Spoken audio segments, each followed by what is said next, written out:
Hey everyone, this is Michael with the general reading intended for Virgo Sun, Moon, Rising, and Venus for the month of November 2020.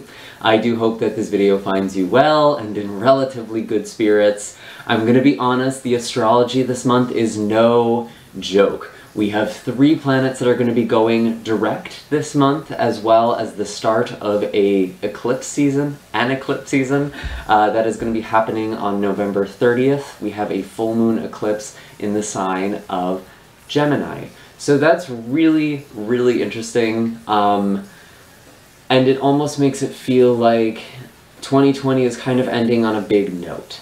And there's a lot of things that's happening with the aspects and transits, kind of the angles that planets are forming with each other. That's what I mean when I'm talking about aspects. That make this energy actually pretty similar to what we were dealing with in the start of the year, in March and April. What's a little bit different is that back then, the outer planets were starting to go retrograde, and now they're all going direct. And so even though we might find ourselves in a bit of an echo chamber from the past, we may feel like things are kind of repeating themselves, we're coming from a higher place, or it's like, okay, now how do I move forward with this? So it still feels different even if there's a lot of recurring themes. I have noticed as well when Mercury has been going retrograde this year, it's in the post-shadow phase, you'll start to notice some lockdowns, and that's really going to depend on where in the world you are. So just some things to kind of keep in mind. I think there's just going to be a flood of information this month. We actually ended October with a full moon in Taurus, and that was joined with Uranus. Uranus is known as the Great Awakener, and I think that's bringing a lot of information that might feel a bit unsettling or kind of shock us awake, but it's all for our learning and for our growth. I do feel like this month, people are, in general, will probably not be at their best. We might even have people at their worst, because we have Mars that has also been retrograde. That could be making people feel very agitated or even a bit aggressive.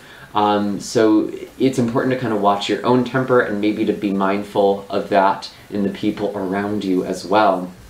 We are also in Scorpio season, so there is quite a bit of temperamental energy with that astrological sign as well, especially with this new moon in Scorpio on the 16th.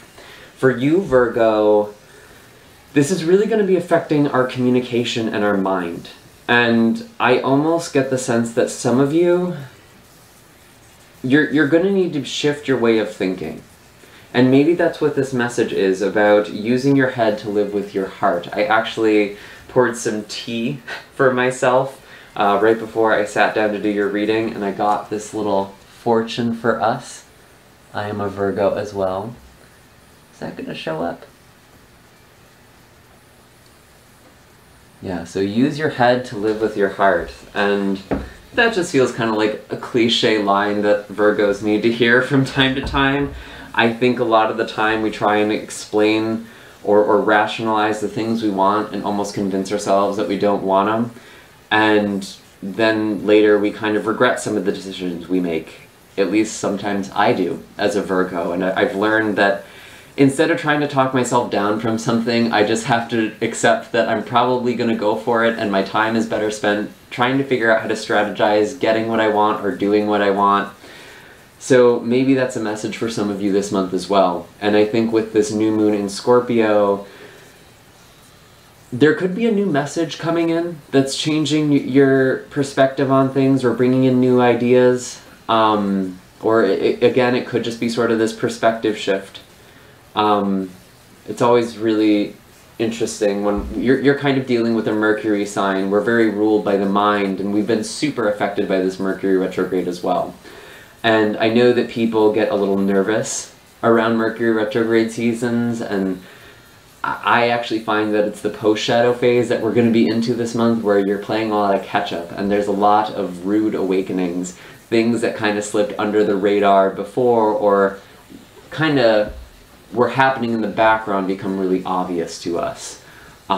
So that's all very It's an interesting month. And then finally, we are ending off with a full moon eclipse. That is going to be in Gemini. that is actually talking about our career. And so for some of us, there may be shifts in our career or the way that we show up in the world in general. Full moons represent culmination. So it's really about the energy you've been putting into that sign. You know, how have you been using your words to create something for yourself, to create a career for yourself? I feel like for some reason the group of Virgos I'm connecting to, there's something about writing. There's something big with writing this month. I know it's National Novel Writing Month. Maybe some of you are writing for this. But I'm feeling like there's some sort of shift or culmination there, an end of a cycle there for some of you as well.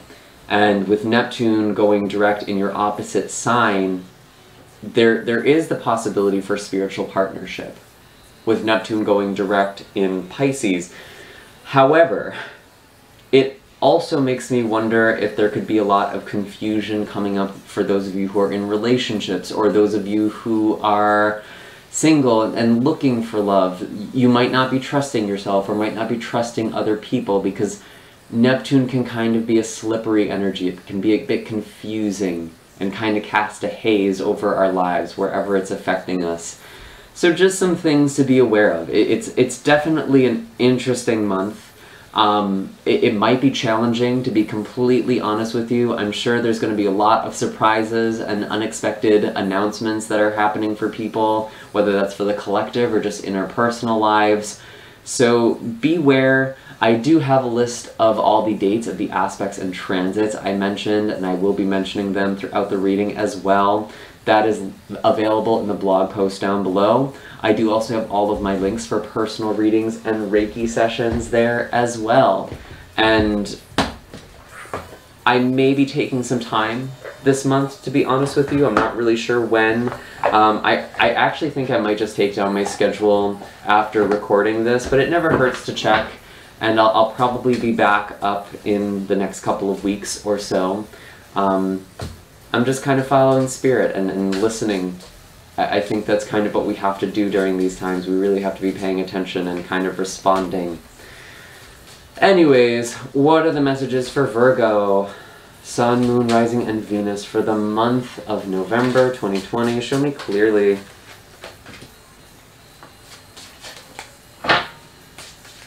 What are the messages for Virgo? Okay, so we have the Fool in reverse.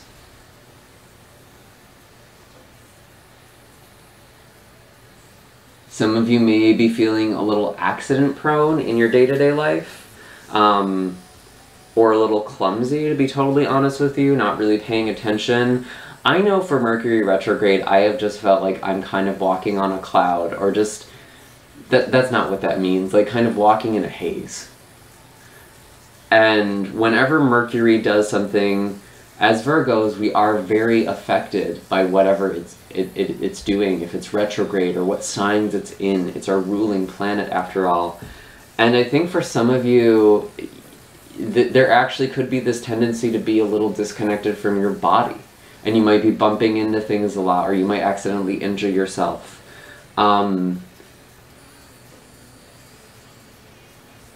So I think it's important to really meditate, especially doing mindfulness meditation, Vipassana, really getting back into the body if you feel like you're kind of cloudy. I do also see with this Six of Cups and the Seven of Swords in reverse, to be honest, it feels like there's a sense of betrayal from someone from your past or your childhood. This could be a family member, it could be an old lover, or an old friend. Someone you have some history with. It's like you catch them in the act. You could be dealing with an Aries individual with the Fool here. I could also see another earth sign with the Page of Coins, so this is Virgo, Taurus, or Capricorn. Probably someone younger than you, or again, you kind of just have that childhood connection with this person. I really feel like Virgo, it's almost like someone does something behind your back, or someone says something to you and maybe you don't even notice, And this is a really specific situation I'm getting for some of you. It's like, you might have said something without realizing it, or just like, yeah, sure, whatever. Someone asked you a question and you didn't really hear it.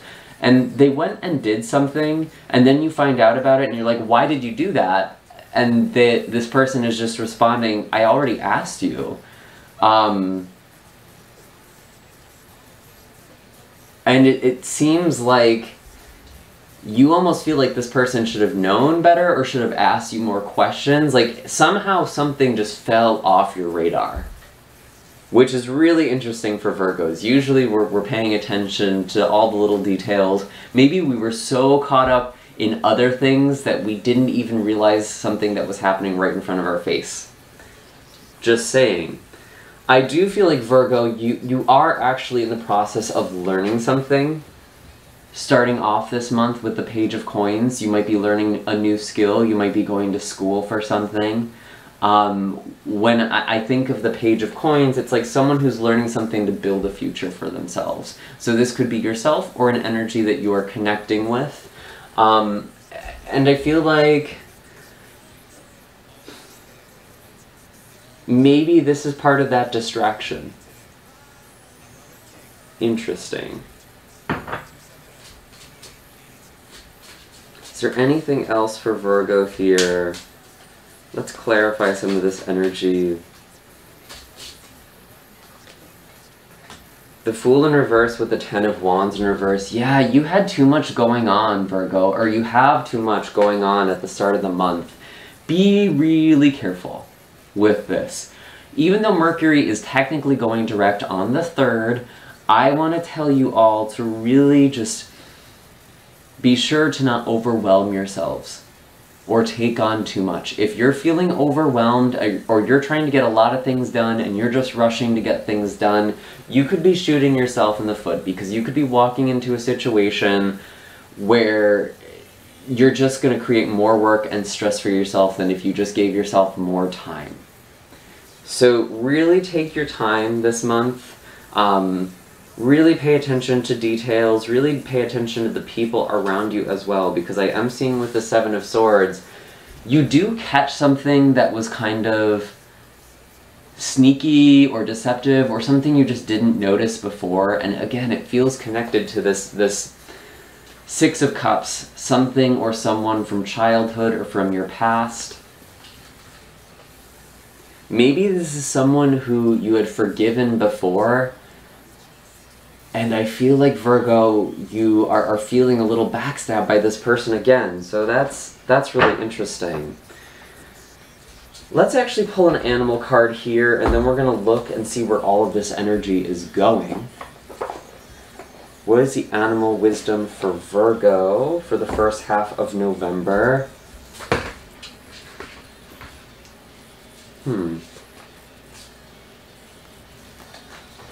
That's a lot. Let's try again. Interesting. Vulture and moth. Yeah, there's something a little troubling with this vulture energy, and it's not because vulture is necessarily an evil or bad energy. Vulture is actually really important because it maintains balance in the environment, and it helps us, or helps the world replenish and regenerate itself. But I do feel like there is something that needs to be cleansed around you, and maybe this is part of this mental fog. Maybe you need to clear out your own energy or clear out your space.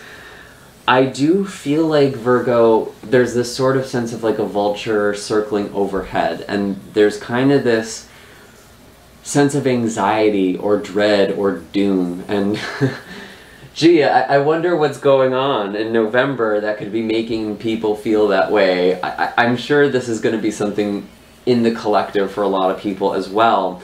But maybe there's something in your personal life, Virgo, that feels like it's just kind of circling over you and making you feel a little extra anxious. I do also see with the moth energy that it's really important for you not to rush to conclusions or rush into situations. It's almost like a moth to the flame kind of energy, and you just need to really give yourself time and space, even if it feels like kind of slow or uncomfortable for you, I think there's a transformation that is going on here, and it's going to really require you to take some more time to rest and to reflect right now.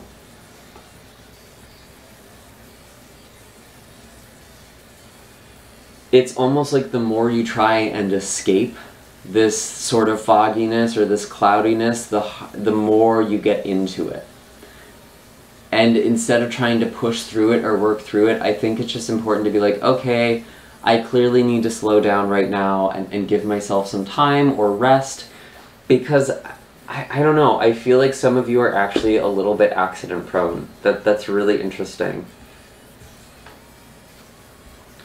So let's look at the second half of the month here. Where's all of this going? What are the messages for Virgo, Sun, Moon, Rising, and Venus? And with this recent eclipse this recent full moon that we just had in Taurus, this is affecting your 9th house. So there is a lot of information that could be coming in for you, specifically Virgo. And you might be thinking about your future or where you want to end up. And that could be part of what you are learning about here with this Page of Coins. And I actually do feel like this Page of Coins is actually followed with the Knight of Coins. So you are making steady progress towards something, but it's slow. And I do see a lot of delays here with the Two of Swords in the second half of the month. I also see the High Priestess. This is really an intuitive time for you, Virgo. And I feel like you're not necessarily supposed to know everything that's going on or where you're supposed to be going next. There's a lot of uncertainty in your life, and again, it feels like you're just being blocked off. You're not supposed to be focusing so much on what to do next. It's like, what do I need to do now? What do I need to build for myself now? And that could be making some of you a little bit nervous, but I don't think you should be. Some of you, there's a very slow relationship that's unfolding with this Two of Cups, or you're working with another earth sign, Virgo, Taurus, Capricorn again. Or this could just be an energy of you really working slowly into a relationship or into a project or whatever it is you're doing with somebody else. And it feels like there's almost this divine intervention trying to slow things down with the Two of Swords here.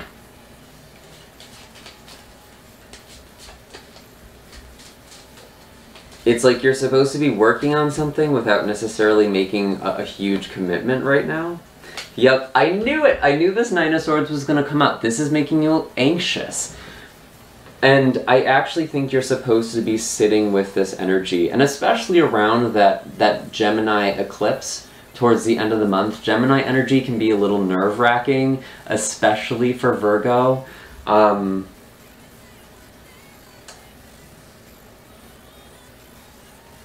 So I really feel like it's not so much about knowing. You kind of have to intuit things. You're not going to have a clear sense of what's next or how to move forward, but keep moving anyway. You're not supposed to have all the answers. You're kind of supposed to be taking this slow, steady journey that builds your faith over time. This could be talking about relationship, it could be talking about career, whatever it is that you're building or working towards in your life. It's almost like the universe is really testing you a little bit. Are you ready for this? Are you going to take the time and consideration that this thing or relationship needs? Or are you going to try and rush like this moth to a flame and end up destroying yourself? There's no need to rush, Virgo. And we were talking at the beginning of this reading, we don't have to convince ourselves to do something different this month. We just have to use your head to live with the heart. And that means really strategizing. Well, how am I going to get what I want? Maybe it's going to take some more time. That's okay with me. I'm just going to trust this process. I'm going to trust in this journey. And the Knight of Cups, yes, following your passions. It really could be a relationship for some of you. Cancer, Pisces, Scorpio energy possibly as well. And there's just some sort of roadblock, but it feels temporary. Don't lose sight over this, don't panic, don't lose sleep over this. I feel like things are actually working in your favor, and it's just good things take time. There's no need to rush this. Sorry about that, the camera actually cut out. I do have the Fox card here for you though. That is what came out as I was shuffling. And this tells me that a lot of you feel like you might be missing an opportunity, or that something has slipped past you. And I don't feel like that's true. There is this sort of trickster energy that the universe is taking on in your life right now. But I feel like when I see the fox, it's like foxes mate for life. That's sort of the expression associated with this specific card. And again, it's like whatever it is that you're working towards, I do feel like that is just supposed to be taking place over time. So I'm just going to tell you, Virgo, don't fret the small stuff. Just let things flow the way they're meant to flow. There's going to be some hiccups. There's going to be a lot of surprises this month. But don't lose sight of the bigger picture. Just keep your eyes forward and trust that you will arrive at your destination as you are meant to. I do hope that this was helpful for all of you. Be sure to hit like and subscribe. Let me know in the comment section down below what it is that you are working towards, or what kind of relationship you're trying to build. Maybe writing it out will help you stay calm and centered and just give you something to refocus on and be like, I'm just working towards this. Maybe it'll be helpful. I do have all of my links down below, and I will see you all in the next video. Take care and have a happy November.